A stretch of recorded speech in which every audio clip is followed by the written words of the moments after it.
सो hydrostatics हमारा topic चल रहा था, यानी रुके हुए फ्लूइड्स की प्रॉपर्टीज़ के बारे में हम स्टडी कर रहे थे। तो उसी में आगे कंटिन्यूएशन में है सरफेस टेंशन। तो सरफेस टेंशन क्या चीज़ होता है? अगर डेफिनीशन की बात करें तो सरफेस टेंशन का मतलब है कि अगर एक लिक्विड की सरफेस है, मान लो एक लिक्विड है और इसका ओपन सरफेस है, यानी पीछे साइड में लिक्विड है और सामने साइड में एयर है। सपोज़ ये एक लिक्विड है, तो इस पर एक इमेजिनरी लाइन अगर ड्रॉ किया जाए, सपोज़ ये एक इमेजिनरी लाइन है, तो ये लाइन के दोनों साइड में नॉर्मल डायरेक्शन में एक फोर्स रहता है। ठीक है, तो सरफेस टेंशन क्या है? अगर इस ए बी लाइन की लेंथ है मान लो L, तो डेफिनेशन के according force acting normally on this imaginary line पर unit length is defined as surface tension of the liquid. ठीक है, surface tension of the liquid क्या है? ये जो इमेजिनरी लाइन है इसके नॉर्मल डायरेक्शन में, यानी इसके परपेंडिकुलर डायरेक्शन में इसकी यूनिट लेंथ पर जो फोर्स एक्ट कर रहा है, that is defined as surface tension. तो यूनिट क्या हो जाएगी? न्यूटन पर मीटर। ये तो हुई डेफिनेशन की बात। एक्चुअली ये होता क्या है? सरफेस टेंशन कोई भी लिक्विड का जो ओपन सरफेस है वो एक खींचे हुए मेम्ब्रेन के जैसे बिहेव करता है। जैसे कि ढोलक रहती है या कोई दूसरे ड्रम होते हैं, ड्रम टाइप के जो म्यूज़िकल इंस्ट्रूमेंट हैं, उनमें अगर देखा जाए तो उन पर एक मेम्ब्रेन को खींच करके लगाया जाता है। तो वहाँ तो मेम्ब्रेन हमें पता चल रही है, रबर की मेम्ब्रेन होगी, प्लास्टिक की होगी, या कोई एनिमल स्किन होगी, उसको खींच कर लगाया जाता है। और उसी तरह से लिक्विड का जो ओपन सरफेस है वो खींचे हुए मेम्ब्रेन के जैसे बिहेव करता है। तो लिक्विड की इसी प्रॉपर्टी को कहते हैं सरफेस टेंशन। मैथमेटिकली अगर इसको डिफाइन किया जाए तो ये इसका डेफिनेशन आता है T = F/L। Open surface of fluid पर एक इमेजिनरी लाइन होगा AB जिसकी लेंथ है मान लो L। तो इस लाइन के दोनों डायरेक्शन में नॉर्मली जो फोर्स एक्ट कर रहा है यूनिट लेंथ में, that is defined as surface tension. ठीक है, अब सरफेस टेंशन क्यों होता है, इसका कॉज क्या है? ये एक इंटरेस्टिंग टॉपिक है, इसको समझना। तो इसको करते हैं, कॉज क्या है, सरफेस टेंशन क्यों होता है, इस तरह की प्रॉपर्टीज़ लिक्विड्स क्यों शो करते हैं। तो इसके लिए इमेजिन करो कि ये एक लिक्विड सरफेस है, ओपन सरफेस है, मतलब इधर एयर है और इधर लिक्विड है। ठीक है, तो यहाँ पर अंदर बहुत सारे मॉलिक्यूल्स हैं। तो एक ऐसे लिक्विड मॉलिक्यूल को कंसिडर करो, मान लो कि यहाँ पर एक लिक्विड मॉलिक्यूल है, इसका नाम मान लो हमने रख दिया ए लिक्विड मॉलिक्यूल है।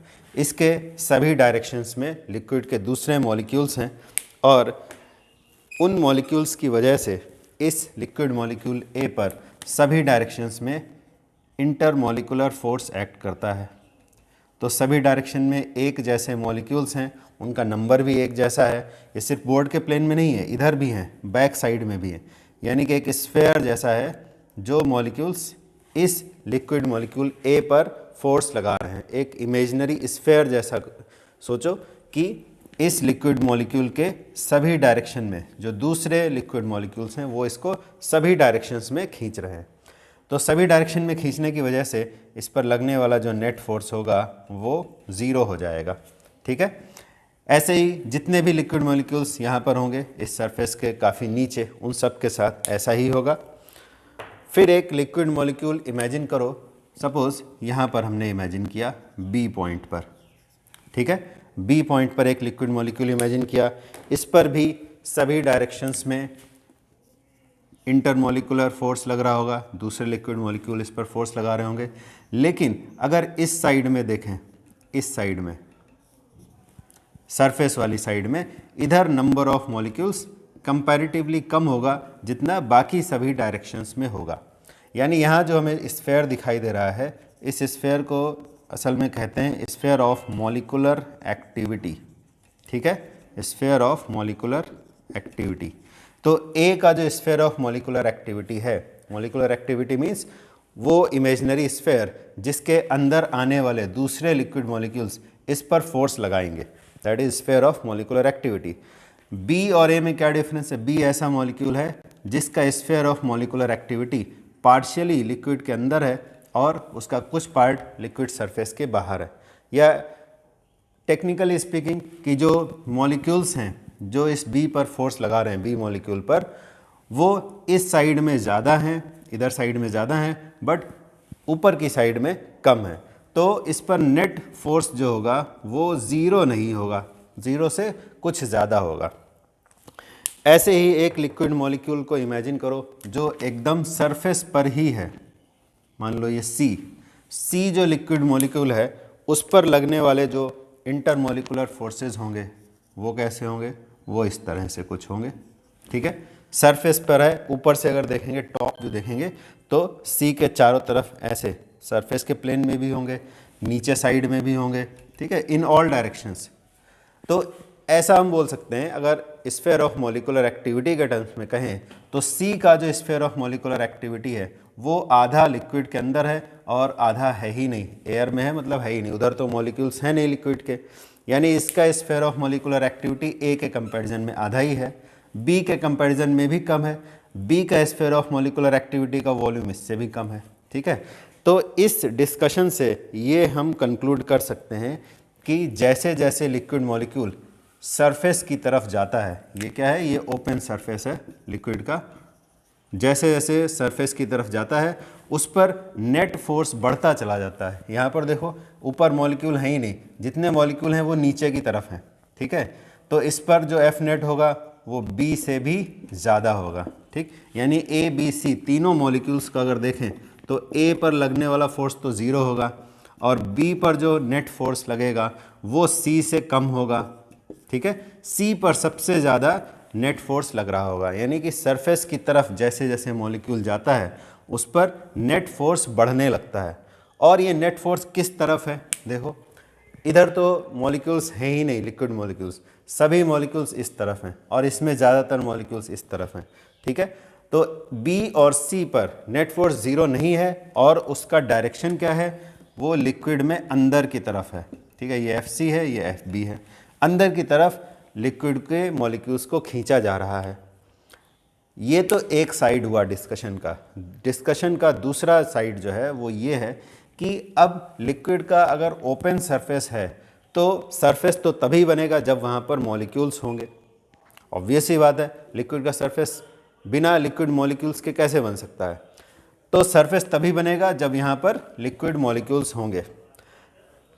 लेकिन लिक्विड मॉलिक्यूल जब ऊपर आते हैं तो उनको नीचे खींचा जाता है, तो दोनों बातें एक साथ कैसे होंगी? इसका मतलब है कि सरफेस पर मॉलिक्यूल्स तो हैं बट वो एक तरह का फोर्स्ड सिचुएशन है, यानी ज़बरदस्ती उनको लाया गया है। फॉर एग्जांपल अगर हम एक बलून लें और उसका रबर, बलून अगर फट जाए उसके रबर को ऐसे खींच कर रखें तो नेचुरल टेंडेंसी क्या है उस रबर की? नेचुरल टेंडेंसी है कि वो कॉन्ट्रैक्ट होना चाहता है, बट हम उसे खींच कर रखे हुए हैं। इट मीन्स जो रबर के मॉलिक्यूल्स हैं वो एक कंटिन्यूअस टेंशन में है। क्यों? क्योंकि नेचुरल टेंडेंसी रबर की है कि वो कॉन्ट्रैक्ट होना चाहता है, बट हम उसको खींच के रखे हुए हैं। कुछ इसी तरह की चीज़ यहाँ पर भी है कि लिक्विड सरफेस पर मॉलिक्यूल्स हमें चाहिए जिससे कि सरफेस बना रहे, लेकिन at the same time molecules को अंदर की तरफ भी खींचा जा रहा है। तो मॉलिक्यूल्स की नेचुरल टेंडेंसी क्या है कि वो अंदर जाएं, लिक्विड में अंदर की तरफ जाएं, लेकिन सरफेस मेंटेन रखने के लिए सरफेस पर भी हमें मॉलिक्यूल्स चाहिए। तो इसी वजह से लिक्विड के ओपन सरफेस पर होता है टेंशन, और जिसे हम कहते हैं surface tension of the liquid, ठीक है। इसको एनर्जी के पॉइंट ऑफ व्यू से भी समझ सकते हैं कि हर सिस्टम चाहता है कि उसकी एनर्जी कम से कम रहे। To gain stability every system tends to minimise its energy. ये बात हम लोग पहले भी डिस्कस कर चुके हैं पोटेंशियल एनर्जी के साथ में कि कोई भी सिस्टम स्टेबल तब होता है जब उसकी पोटेंशियल एनर्जी कम से कम हो, मिनिमम पोटेंशियल एनर्जी हो। तो पोटेंशियल एनर्जी बढ़ती कब है? जब हम किसी फोर्स के अगेंस्ट वर्क करते हैं तो पोटेंशियल एनर्जी सिस्टम की बढ़ जाती है, और फोर्स के अलॉन्ग अगर जाते हैं, फोर्स के अलॉन्ग अगर वर्क करते हैं तो एनर्जी घट जाती है। तो यहाँ पर क्या हो रहा है? फोर्स जो बी और सी मॉलिक्यूल्स पर है वो नीचे की तरफ है, बट सरफेस टेंशन हो रहा है, सरफेस पर हम मॉलिक्यूल्स को ले जा रहे हैं। कैसे? सरफेस कब बनेगा? जब सरफेस पर मॉलिक्यूल्स होंगे, बट मॉलिक्यूल्स की नेचुरल टेंडेंसी क्या है कि वो नीचे जाएं। तो इन फोर्सेस के अगेंस्ट हम मॉलिक्यूल्स को सरफेस पर ले जाते हैं, तब सरफेस बनती है। हम नहीं ले जाते, मतलब कोई भी कॉज होगा जिसकी वजह से ऐसा होता है कि एफसी और एफबी फोर्स के अगेंस्ट मॉलिक्यूल्स ऊपर जाते हैं सरफेस बनाने के लिए। तो यहाँ पर वही बात हो गई कि फोर्स के अगेंस्ट मॉलिक्यूल ऊपर अगर जाएंगे तो उनकी पोटेंशियल एनर्जी बढ़ जाएगी, यानी सरफेस जितना बड़ा होगा पोटेंशियल एनर्जी सरफेस की उतनी ही ज़्यादा होगी। लेकिन every system tends to minimise its energy to gain stability. तो सरफेस बड़ा है, पोटेंशियल एनर्जी बढ़ रही है, इट मीन्स सरफेस क्या चाहेगा? खुद को कॉन्ट्रैक्ट करना चाहेगा। ठीक है, खुद को कॉन्ट्रैक्ट करके क्या करेगा? अपना एरिया घटा लेगा, एनर्जी घटा लेगा, ज़्यादा स्टेबिलिटी हो जाएगी। बट हमने सरफेस को फैला दिया है, यानी कि सरफेस की पोटेंशियल एनर्जी हमने बढ़ा रखी है ज़बरदस्ती। ये बिल्कुल वैसी सिचुएशन है जैसे रबर को खींच के रखा हुआ है, या बो एंड एरो में धनुष पे तीर को लगा के खींचा हुआ है। नेचुरल टेंडेंसी क्या है धनुष की? उसके जो स्ट्रिंग है उसकी नेचुरल टेंडेंसी है कि वो रिलैक्स्ड कंडीशन में रहे, बट हमने उसको खींच के रखा हुआ है। सिमिलर चीज़ यहाँ पर भी है, जैसे वहाँ रस्सी में टेंशन होता है, स्ट्रिंग में टेंशन है, या एक स्प्रिंग है उसको खींच के रखा है, उसमें भी टेंशन है, क्योंकि नेचुरल टेंडेंसी वो नहीं है जैसे हमने रखा हुआ है। सिमिलर चीज़ यहाँ पर भी है, सरफेस की नेचुरल टेंडेंसी है कि वो कॉन्ट्रैक्ट हो जाए, बट हम उसे ज़बरदस्ती फैला के रखे हुए हैं। तो यही एक्सप्लेनेशन है सरफेस टेंशन का, कि किसी लिक्विड का ओपन सरफेस हमेशा एक टेंशन में रहता है, that is called surface tension.